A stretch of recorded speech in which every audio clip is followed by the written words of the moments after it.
সকালে ঘুম থেকে উঠে ফ্রেশ ট্রেশ হয়ে এখন বাবু বসে পড়েছে সোফায়, আর বসে বসে এখন খবরের কাগজ পড়ছে।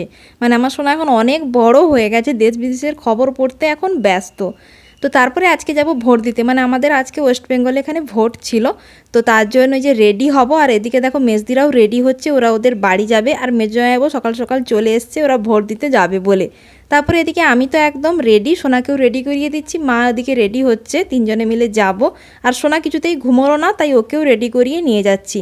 আর আমার বিয়ের 5 বছর হয়ে গেছে, এখনও কিন্তু আমার ভোট এখানেই আমার বাবার বাড়িতে রয়েছে, এখনও ট্রান্সফার হয়নি।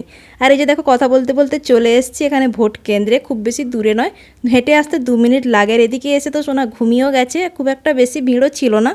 তারপরে এসে খাওয়া দাওয়া করে তাড়াতাড়ি ঘুমিয়ে গেছিলাম। ঘুম থেকে উঠে মা ছেলের তো খিদে পেয়ে গেছে, বসে গেছিলাম খেতে।